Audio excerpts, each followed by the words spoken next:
أنت الرحمن يا الله، أنت الرحيم يا الله، أنت السلام يا الله، أنت العزيز يا الله، أنت القدوس يا الله، أنت الجبار يا الله.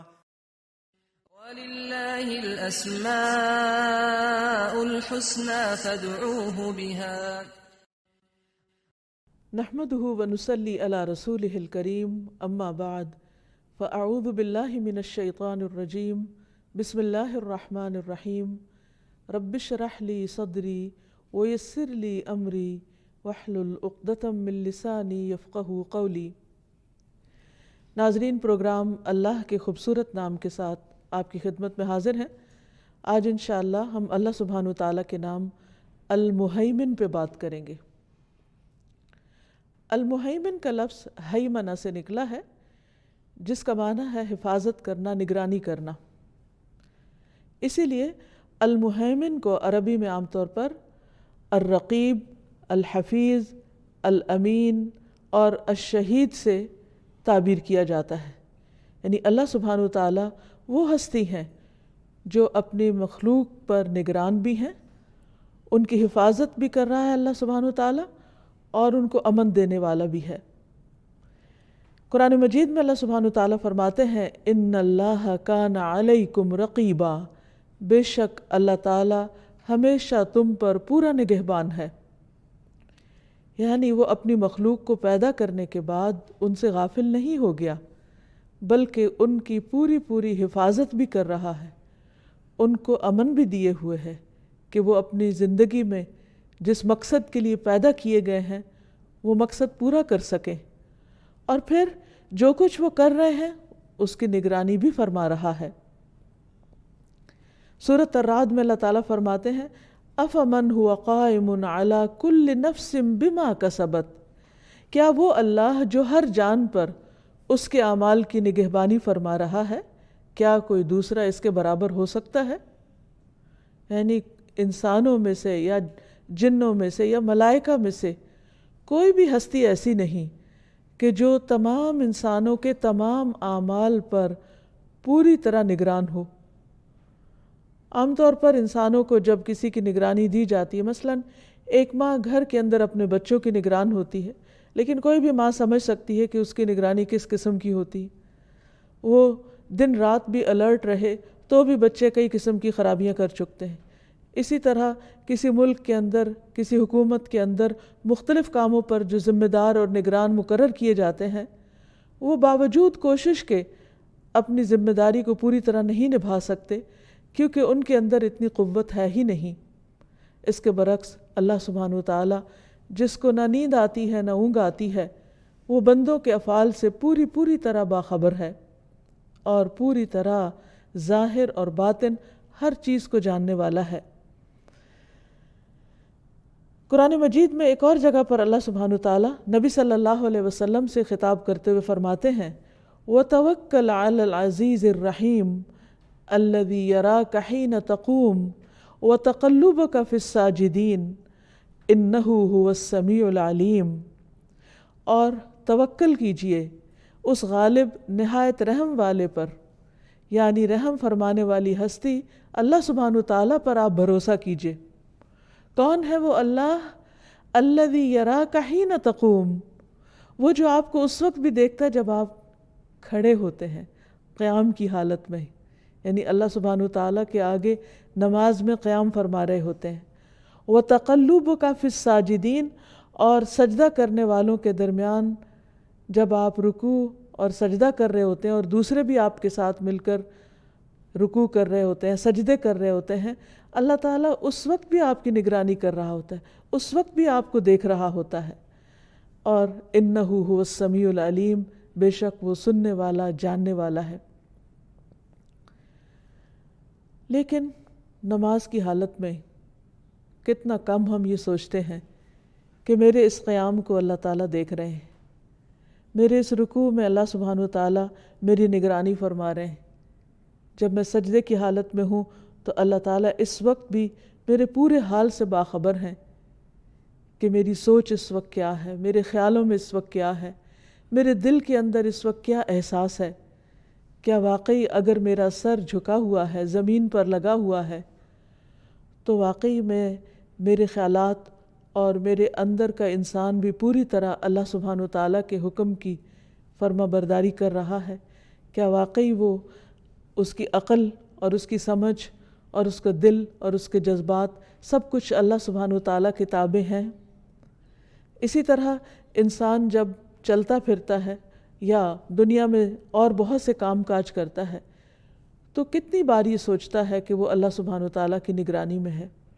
اگر ہر انسان اللہ تعالیٰ کی اس صفت کو اچھی طرح سمجھ لے اور اس بات کا یقین کر لے کہ وہ دنیا میں کہیں بھی بھاگ کر جائے، خواہ وہ زمین کے اوپر کہیں اڑ رہا ہو یا زمین پہ کہیں چل رہا ہو یا زمین کے اندر کہیں اتر کر چھپا ہوا ہو یا پھر کہیں پانی میں ہو، وہ ہر حال میں اللہ سبحانہ وتعالیٰ کی نظروں میں ہے۔ اس کا کوئی بھی عمل، خواہ وہ چھوٹا ہو یا بڑا، اللہ تعالیٰ سے چھپا ہوا نہیں ہے۔ اور حقیقت یہ ہے کہ اگر یہ ایمان انسان کے اندر پختہ ہو جائے تو انسان کے بہت سے گناہ خود بخود کم ہو جائیں۔ اللہ تعالیٰ کے حاضر ہونے کا احساس اس کے اندر ایسا تقویٰ پیدا کرے، ایسا خوف پیدا کرے کہ وہ انسانوں کے ڈر سے نہیں، اللہ سبحانہ وتعالیٰ کے ڈر سے ان کاموں کو چھوڑ دے جو اللہ تعالیٰ کو ناپسند ہیں اور جو اس کی مخلوق کو نقصان دینے والے ہیں۔ اگرچہ اللہ سبحانہ وتعالیٰ اپنے بندوں کے حال سے براہ راست واقف ہیں، خود نگرانی کر رہے ہیں، خود دیکھ رہے ہیں، لیکن اس کے باوجود جو فرشتے اس نے انسان پر نگران مقرر کیے ہوئے ہیں ان سے بھی اللہ تعالیٰ بندوں کے حالات پوچھتے رہتے ہیں۔ یہ بھی اللہ سبحانہ وتعالیٰ کی بندوں کے بارے میں ایک خاص رحمت ہے اور اس کی کیئر ہے اور اس کا کنسرن ہے اور اس کی محبت ہے اور اس کی توجہ ہے اپنے بندوں کے حالات پر۔ ایک حدیث میں آتا ہے، رسول اللہ صلی اللہ علیہ وسلم نے فرمایا کہ رات اور دن میں فرشتوں کی ڈیوٹیاں بدلتی رہتی ہیں، یعنی کرامن کاتبین کی، اور فجر اور عصر کی نمازوں میں ان کا اجتماع ہوتا ہے، وہ اکٹھے ہوتے ہیں۔ پھر تمہارے پاس رات کو رہنے والے فرشتے جب اوپر چڑھتے ہیں تو اللہ تعالیٰ ان سے پوچھتا ہے، حالانکہ وہ ان سے کہیں زیادہ اپنے بندوں کے حالات سے خود واقف ہے۔ وہ پوچھتا ہے، میرے بندوں کو تم نے کس حال میں چھوڑا؟ وہ کیا کر رہے تھے؟ وہ جواب دیتے ہیں، جب ہم نے انہیں چھوڑا تو وہ فجر کی نماز پڑھ رہے تھے، اور جب ان کے پاس گئے تب بھی وہ عصر کی نماز پڑھ رہے تھے۔ اور اسی طرح دوسرے فرشتوں سے پوچھتا ہے تو وہ بھی اسی طرح جواب دیتے ہیں۔ اللہ سبحانہ وتعالیٰ اپنے بندوں کی نگرانی کرتے ہوئے، اپنے بندوں کا خیال کرتے ہوئے ان پر اپنی خاص رحمت فرماتے ہیں، اور خصوصی طور پر جو بندے عبادت گزار ہوتے ہیں اللہ سبحانہ وتعالیٰ ان سے محبت کرتے ہیں۔ پھر اسی طرح اللہ تعالیٰ اپنے بندوں کے غموں سے بھی آگاہ ہوتا ہے کہ اس وقت بندے کے دل کی کیفیت کیا ہے، وہ کس پریشانی کا شکار ہے۔ بعض اوقات ہم جب پریشان ہوتے ہیں تو ہمیں یوں لگتا ہے جیسے ہم تنہا رہ گئے ہیں، ہمارا کوئی بھی نہیں۔ کبھی کوئی فوت ہو جائے تو ہم سوچتے ہیں کہ اب ہمارا کون ہوگا، اب ہمارا کیا بنے گا۔ لیکن اس وقت بھی، غم کے ان لمحات میں بھی، اگر انسان کو یہ یاد رہے کہ اس کا رب ہے جو اس کے حالات کو جانتا ہے اور اس کی تکلیف کو محسوس کرتا ہے اور وہ اس کے حال سے پوری طرح باخبر ہے، تو یہ چیز انسان کے لیے بہت اطمینان کا باعث ہو سکتی ہے۔ اس سلسلے میں ایک روایت آتی ہے جس سے ہمیں پتہ چلتا ہے کہ رسول اللہ صلی اللہ علیہ وسلم نے ایک موقع پر حضرت ابراہیم علیہ السلام کا یہ قول دہرایا جس میں انہوں نے اللہ تعالیٰ سے عرض کی کہ رب انہن اضللن کثیرا من الناس فمن تبعنی فانہ منی، کہ اللہ ان بتوں نے بہت سے لوگوں کو بہکا دیا ہے، پھر ان میں سے جو میری پیروی کرے تو وہ مجھ سے ہے۔ اور پھر عیسیٰ علیہ السلام کے قول کو دہرایا کہ ان تعذبہم فانہم عبادک وان تغفر لہم فانک انت العزیز الحکیم، کہ اگر تو ان کو عذاب دے تو وہ تیرے بندے ہیں، اور اگر تو انہیں معاف کر دے تو تو غلبے والا ہے، حکمت والا ہے۔ لیکن اس کے برعکس رسول اللہ صلی اللہ علیہ وسلم اپنی امت کا خیال کر کے رونے لگ گئے۔ آپ نے ہاتھ اٹھائے اور فرمایا، اے اللہ میری امت، میری امت۔ اللہ سبحانہ وتعالیٰ نے جبریل علیہ السلام سے فرمایا کہ جاؤ محمد کے پاس صلی اللہ علیہ وسلم، حالانکہ تیرا رب خوب جانتا ہے، اور ان سے پوچھو کہ انہیں کیا چیز رلا رہی ہے۔ اللہ تعالیٰ کو پتہ تھا کہ وہ کس کے غم میں رو رہے ہیں، وہ اپنی امت کے غم میں رو رہے تھے اور خود بھی جانتے ہیں، لیکن جبریل کو بھیجا تسلی کے لیے۔ جبریل علیہ السلام نبی صلی اللہ علیہ وسلم کے پاس آتے ہیں اور رونے کی وجہ پوچھتے ہیں، آپ انہیں بتاتے ہیں، حالانکہ اللہ تعالیٰ خود زیادہ جانتے ہیں۔ پھر اللہ تعالیٰ کے پاس واپس جاتے ہیں۔ اللہ تعالیٰ فرماتے ہیں، اے جبریل جاؤ محمد کی طرف اور ان سے کہہ دو کہ ہم آپ کو آپ کی امت کے بارے میں ضرور راضی کر دیں گے، یعنی آپ کو غمگین نہیں کریں گے۔ اس سے یہ بات بھی پتہ چلتی ہے کہ رسول اللہ صلی اللہ علیہ وسلم اپنی امت کے بارے میں کس قدر فکر مند ہوتے تھے۔ کیا آج ہم بھی واقعی اپنے نبی، اپنے رسول محمد صلی اللہ علیہ وسلم کے بارے میں بھی اتنے کنسرنڈ ہیں کہ ہم قیامت کے دن ان کو شرمندہ نہ کریں ایسے کام کر کے جن سے آپ نے روکا اور جن سے آپ ناخوش ہوتے تھے؟ بہرحال اس حدیث سے پتہ یہ چلتا ہے کہ اللہ سبحانہ وتعالیٰ بندوں کے دلوں کے حالات سے بھی خوب واقف ہے۔ پھر اسی طرح اللہ تعالیٰ بندوں کی قولی عبادات یعنی ان کا ذکر وغیرہ بھی شمار کرتا ہے۔ رفاعہ سے مروی ہے، انہوں نے کہا کہ ہم نبی صلی اللہ علیہ وسلم کی اقتداء میں نماز پڑھ رہے تھے، جب آپ رکوع سے سر اٹھاتے تو سمع اللہ لمن حمدہ کہتے۔ ایک شخص نے پیچھے سے کہا ربنا ولک الحمد حمدا کثیرا طیبا مبارکا فیہ۔ آپ صلی اللہ علیہ وسلم نے نماز سے فارغ ہو کر پوچھا کہ یہ کلام کہنے والا کون ہے؟ تو اس شخص نے جواب دیا کہ میں۔ اس پر آپ نے فرمایا میں نے 30 سے زیادہ فرشتوں کو دیکھا کہ ان کلمات کو لکھنے میں وہ ایک دوسرے پر سبقت لے جانا چاہتے تھے کہ کون ان میں سے ان کو پہلے لکھے گا، اور ظاہر ہے کہ یہ 30 فرشتے اللہ سبحانہ وتعالیٰ کے حکم اور اذن سے ہی آگے بڑھے۔ تو اللہ تعالیٰ بندوں کے چھوٹے سے چھوٹے عمل کو بھی ضائع نہیں کرتے۔ اسی طرح المہیمن کا ایک مطلب حفاظت کرنے والا بھی ہے۔ اللہ سبحانہ وتعالیٰ جو الحافظ ہے، الحفیظ ہے، تحفظ دینے والا ہے، حفاظت کرنے والا ہے، وہ اپنی تمام مخلوق کی ضروریات کی حفاظت کرنے والا ہے۔ نبی صلی اللہ علیہ وسلم نے فرمایا، اللہ تعالیٰ فرماتے ہیں، اے ابن آدم تم اپنے آپ کو میری عبادت کے لیے فارغ کر لو، یعنی نماز کے لیے، دیگر عبادات کے لیے بھی وقت نکالو، تو میں تمہارے دل کو بے نیازی سے بھر دوں گا اور تمہاری محتاجیاں دور کر دوں گا۔ لیکن اگر تم ایسا نہیں کرو گے، یعنی اپنے آپ کو صرف دنیا میں کھپا دو گے اور عبادت کے لیے وقت نہیں نکالو گے، تو میں تمہارے دونوں ہاتھ کام میں مشغول کر دوں گا، اس کے باوجود تمہارا فقر دور نہیں کروں گا، یعنی تمہارے دل کے اندر کا خوف اور محتاجی کا احساس وہ دور نہیں کروں گا۔ پھر اسی طرح اللہ سبحانہ وتعالیٰ بیمار انسان کے اعمال کی حفاظت کرتے ہیں۔ ایک انسان تندرستی کی حالت میں جو بھی نیک عمل کرتا ہے، جب وہ بیمار ہو جاتا ہے تو بھی اللہ تعالیٰ اس کا اجر روکتے نہیں، بلکہ جو شخص پابندی کے ساتھ نیکی کرتا ہے عام حالات میں، تو جب وہ سفر کرتا ہے یا بیماری کی حالت میں ہوتا ہے تو اللہ تعالیٰ فرشتے کو حکم دیتے ہیں اور وہ اس کا اجر لکھتا چلا جاتا ہے۔ پھر اسی طرح المہیمن کا ایک مطلب امن دینے والا ہے اور ظالم کو مہلت دینے والا، یعنی اللہ سبحانہ وتعالیٰ جہاں اپنے بندوں کی حفاظت فرماتا ہے وہاں ان کے لیے ایسے حالات، ایسے مواقع فراہم کرتا ہے کہ وہ امن و امان کے ساتھ اپنے کام سر انجام دے سکیں۔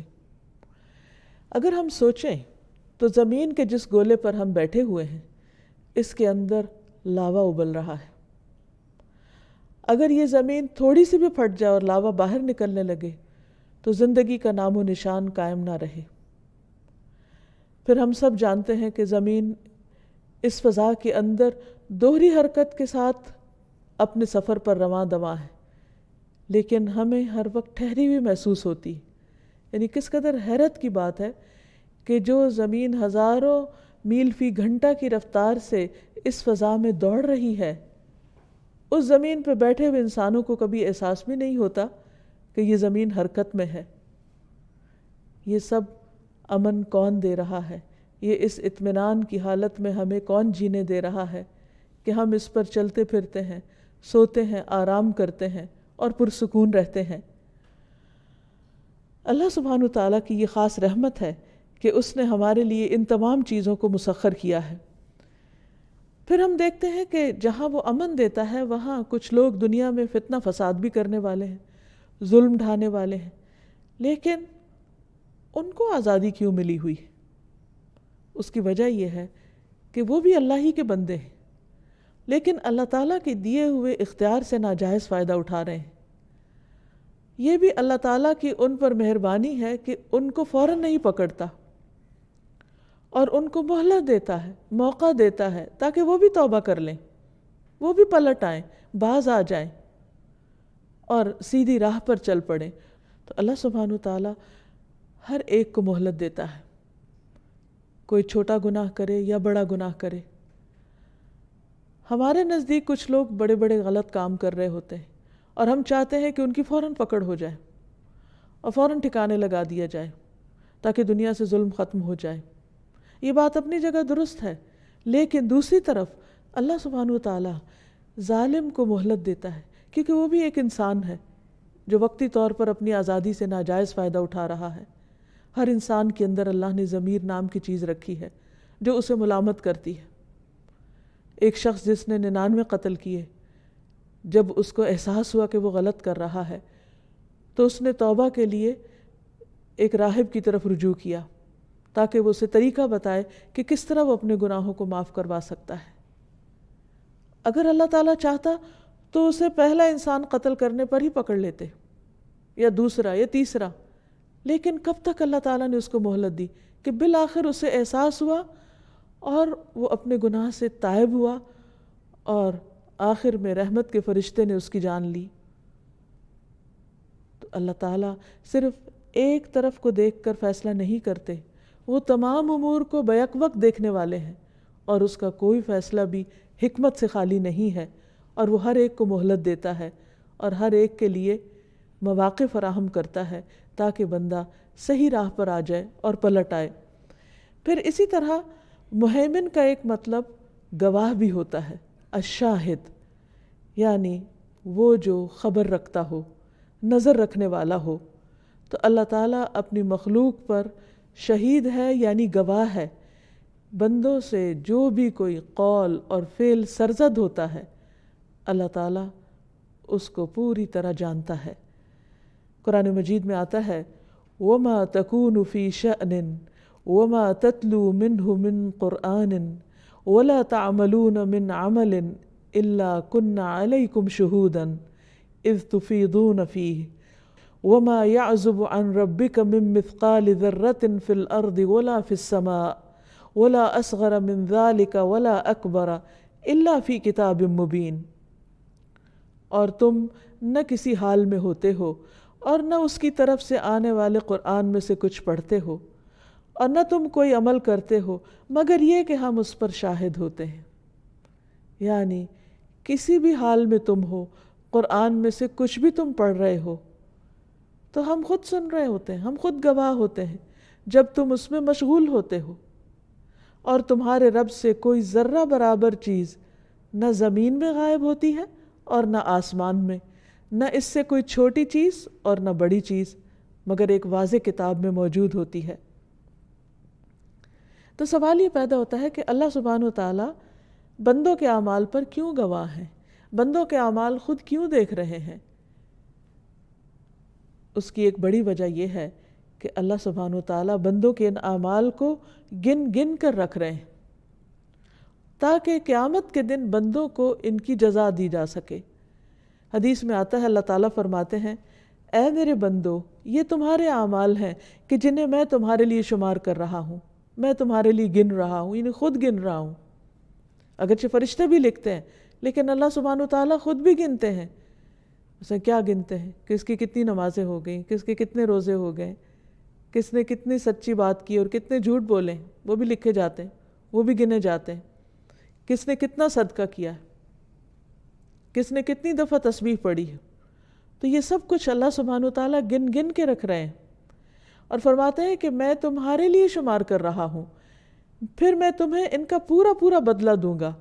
تو جو آدمی بہتر بدلہ پائے وہ اللہ کا شکر ادا کرے، اور جو بہتر بدلہ نہ پائے تو اپنے نفس ہی کو ملامت کرے یعنی ایسا نہیں کہ اگر انسان کچھ نہیں کرے گا تو اس کے لیے خود بخود کچھ لکھا جاتا رہے گا، نہیں.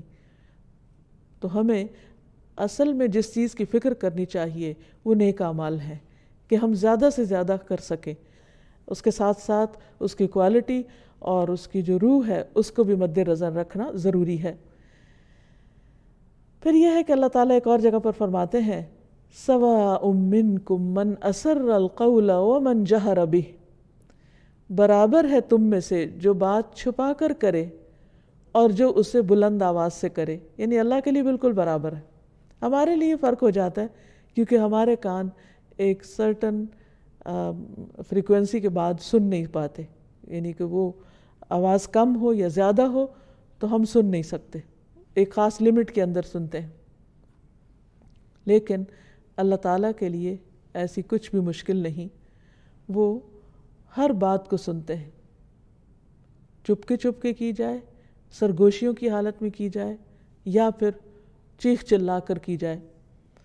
ایک اور جگہ پر فرماتے ہیں واللہ شہید علی ما تعملون، اللہ تعالیٰ پوری طرح شاہد ہے اس پر جو بھی تم کرتے ہو. اور پھر یہ کہ قیامت کے دن یہ سارے اعمال سامنے لائے جائیں گے تو انسان جھٹلا نہ سکے گا کیونکہ اللہ تعالیٰ خود گواہ ہے اس پر. حدیث میں آتا ہے کہ ایک آدمی کو قیامت کے دن لایا جائے گا اور اس سے کہا جائے گا کہ اس پر اس کے صغیرہ گناہ پیش کرو، یعنی اس کے سامنے لا کے رکھے جائیں تو اس کے گناہ پیش کر دیے جائیں گے، اور اس کے جو بڑے بڑے گناہ ہیں ان کو چھپا کر رکھا جائے گا. تو اقرار کروانے کے لیے اسے کہا جائے گا کیا تو نے فلاں دن مثلا سنڈے کو یا منڈے کو یہ کام کیا تھا؟ تو وہ اقرار کر لے گا، انکار کی گنجائش کس کو ہوگی؟ لیکن ساتھ ہی ڈر رہا ہوگا کہ اس کے جو بڑے گناہ تھے ان کا کیا ہوگا. یہ تو چھوٹی چھوٹی چیزیں، اس کو اپنی بڑی بڑی غلطیاں بھی یاد آ جائیں گی. اب اللہ تعالیٰ فرمائے گا کہ اس بندے کے ہر گناہ کے عوض اس کو نیکی دے دو، کیونکہ بندہ جب گناہ کرنے کے بعد توبہ کر لیتا ہے تو اللہ تعالیٰ اس کے گناہوں کو نیکیوں میں بدل دے گا. اب وہ بندہ کہے گا کہ یا رب میں نے کچھ اور گناہ بھی کیے تھے، وہ مجھے یہاں نظر نہیں آ رہے. یعنی وہ جو کبیرہ گناہ جن سے ابھی تک وہ ڈر رہا تھا ان کا بھی ذکر خود کر دے گا.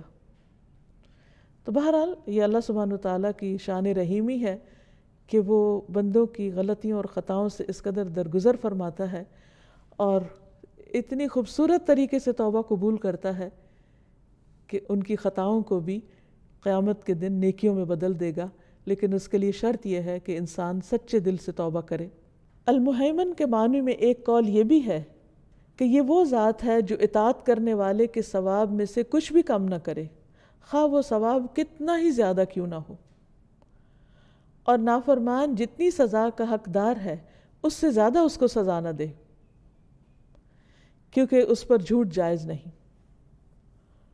اور اللہ تعالیٰ کو یہ حق حاصل ہے کہ وہ زیادہ ثواب دے کر مہربانی فرمائے اور بہت ساری سزاؤں کو معاف کر دے، یہ اس کے اپنے اختیار میں ہے. تو المہیمن جو ہے امن دینے والا ہے اور بندوں کی حفاظت کرنے والا ہے، ان کے حقوق کی حفاظت کرنے والا ہے، ان کے اعمال کے اجر کی حفاظت کرنے والا ہے. اس لیے اس سے اس بات کا ڈر نہیں ہونا چاہیے کہ وہ بندوں کا کوئی بھی عمل ضائع کر دے گا، الا یہ کہ انسان خود ایسے کام کر کے اپنے اعمال کو برباد کر دے جن سے اللہ سبحانہ تعالیٰ نے روکا ہے.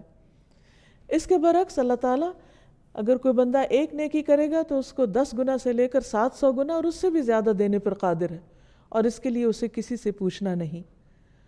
تو اللہ سبحانہ تعالیٰ اپنے بندوں پر نہایت مہربان ہے. اللہ تعالیٰ فرماتے ہیں قُلْ يَا عِبَادِ الَّذِينَ آمَنُوا اتَّقُوا رَبَّكُمْ لِلَّذِينَ أَحْسَنُوا فِي هَذِهِ الدُّنْيَا حَسَنَةٌ وَأَرْضُ اللَّهِ وَاسِعَةٌ إِنَّمَا يُوَفَّى الصَّابِرُونَ أَجْرَهُمْ بِغَيْرِ حِسَابٍ. کہہ دو اے میرے بندو جو ایمان لائے ہو، اپنے رب سے ڈرو، ان لوگوں کے لیے جنہوں نے دنیا میں کوئی نیکی کی بڑی بھلائی ہے. یعنی اگر کوئی اچھا کرتا ہے تو اس کی وہ اچھائی قابل قدر ٹھہرے گی. اللہ کی زمین وسیع ہے اور صبر کرنے والوں کو ان کا اجر کسی شمار کے بغیر دیا جائے گا. یعنی اللہ تعالیٰ کے پاس پورا حق ہے، اختیار ہے کہ وہ بندے کا اجر 1 کو 10 کے برابر کرے یا انلمیٹڈ کر دے کہ جس کو کوئی انسان گن بھی نہ سکے. اور ان نیکیوں میں سے سب سے بڑی نیکی صبر کرنا ہے جس کا اجر بغیر حساب کے انسان کو ملے گا. پھر اسی طرح اللہ تعالیٰ ذرہ برابر بھی اجر ضائع نہیں کرتا. یعنی ایک کام میں صرف کرنے والے کا نہیں بلکہ اس کام میں جو دوسروں کا تعاون ہوتا ہے ان کو بھی ساتھ اجر عطا کرتا ہے. مثلا ایک شخص کوئی نیک کام کرتا ہے، اس کو دیکھ کر کوئی اور کرتا ہے، یا ایک شخص کسی کو نیکی کی راہ دکھاتا ہے، تو نیکی کی راہ دکھانے والا اگر خود اس پر عمل کر رہا ہے تو اس کو بھی اجر مل رہا ہے.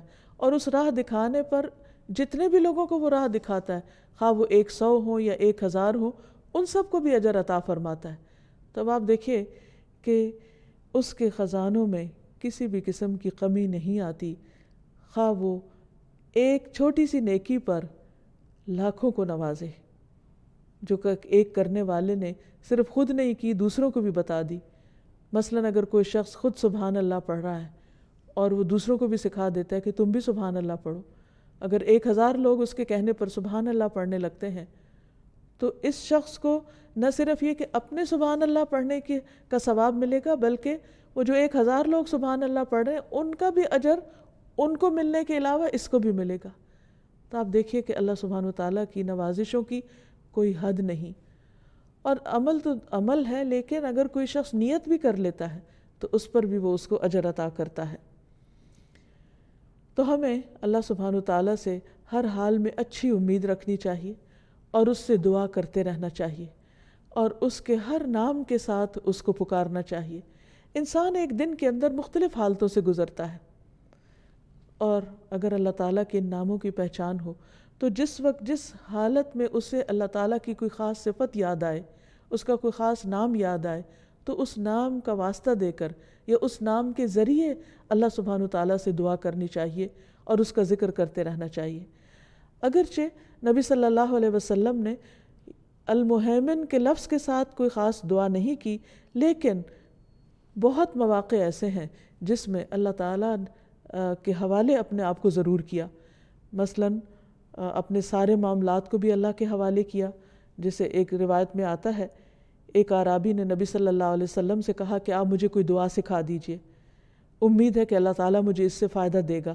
تو آپ نے فرمایا یوں کہو، اللہم لک الحمد کلہ وإلیک یرجع الامر کلہ، اے اللہ تیرے لیے ہے سب تعریف اور تیری ہی طرف سب کام لوٹتے ہیں، یعنی سارے معاملات تیرے ہی سپرد ہیں. اسی طرح رات کو سوتے وقت بھی اللہم اسلمت نفسی الیک، اے اللہ میں اپنے آپ کو تیرے حوالے کرتا ہوں. تو جو رب ہمارے جاگنے کی حالت میں ہماری حفاظت کرتا ہے وہ سونے کی حالت میں بھی ہماری حفاظت کرتا ہے. اور پھر یہ ہے کہ انسان جب اپنے آپ کو اللہ کے حوالے کر دیتا ہے، اپنی جان کو، اپنے مال کو، اپنی اولاد کو، اپنے متعلقین کو، تو اللہ سبحانہ وتعالیٰ ان تمام چیزوں کی حفاظت فرماتا ہے. اسی لیے جب کوئی مسافر سفر پر روانہ ہوتا ہے تو اس کو جو دعا دی جاتی ہے، نبی صلی اللہ علیہ وسلم نے جو دعا سکھائی ہے وہ یہی ہے کہ استودع اللہ دینک و امانتک و خواتیم عملک، کہ میں تمہارے دین، امانت اور عمل کے خاتمے کو اللہ کے سپرد کرتا ہوں. یعنی اگر کوئی شخص سفر پر جا رہا ہو تو ہمیں یہ دعا پڑھنے کی تلقین کی گئی ہے. اب یہ کہ جب ہم اللہ تعالیٰ کی صفت کو پہچان لیں تو اس کا ہماری زندگی پر کیا اثر ہونا چاہیے. سب سے پہلے تو یہ کہ ہمیں اس بات کا یقین ہونا چاہیے کہ ہم ہر وقت اللہ کی نگاہ میں، ہمارے ایک ایک عمل کو دیکھا جا رہا ہے. اگر واقعی دیکھا جا رہا ہے تو پھر ہمارا طرز عمل کیا ہو. کبھی کوئی انسان بھی ہمیں دیکھ رہا اور ہمیں پتہ چل جائے تو ہم کانشیس ہو جاتے ہیں ایک دم.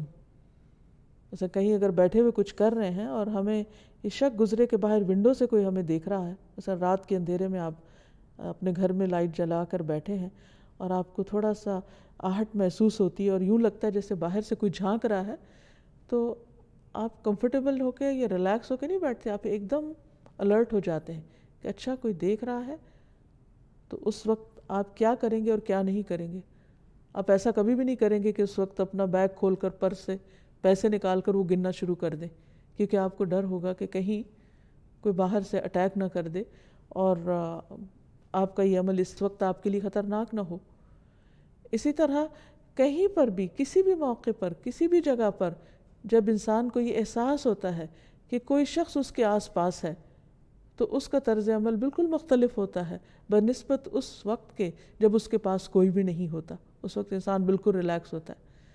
ٹھیک ہے، انسانوں کے ساتھ معاملہ کرتے وقت تو انسان کی یہ کیفیات مختلف ہو سکتی، لیکن اللہ سبحانہ وتعالیٰ وَلِلَّهِ الْمَثَلُ الْأَعْلَى ان تمام چیزوں سے بالا و برتر ہے۔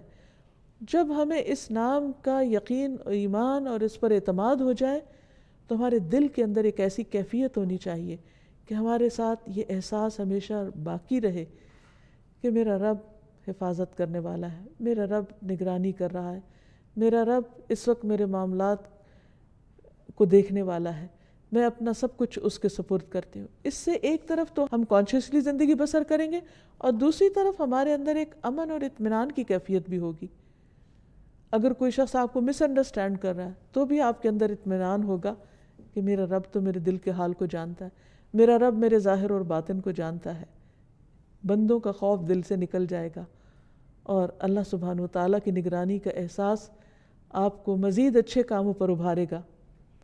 اور قرآن مجید میں آتا ہے وَهُوَ مَعَكُمْ أَيْنَمَا كُنْتُمْ وَاللَّهُ بِمَا تَعْمَلُونَ بَصِيرٌ، اور وہ تمہارے ساتھ ہے جہاں بھی تم ہو، اور اللہ ان سب چیزوں کو جو بھی تم کرتے ہو دیکھ رہا ہے، خوب دیکھنے والا ہے۔ پھر اسی طرح ہمیں اپنے بچوں کی تربیت بھی اسی انداز سے کرنی چاہیے کہ بچوں جہاں بھی تم ہو اللہ تمہیں دیکھتا ہے۔ قرآن مجید میں آتا ہے کہ لقمان نے اپنے بیٹے کو وصیت کی تھی یا بنی انہا ان تک مثقال حبۃ من خردل فتکن فی صخرۃ او فی السماوات او فی الارض یأت بها اللہ ان اللہ لطیف خبیر۔ اے میرے چھوٹے بیٹے، بے شک کوئی بھی چیز اگر رائی کے دانے کے وزن کے برابر بھی ہو، زمین میں ہو یا آسمان میں، تو اللہ اس کو لے آئے گا۔ بلا شبہ اللہ بڑا باریک بین، پوری خبر رکھنے والا ہے۔ اسی طرح انسان کے اندر اس صفت کا احساس احسان کا رویہ پیدا کرتا ہے۔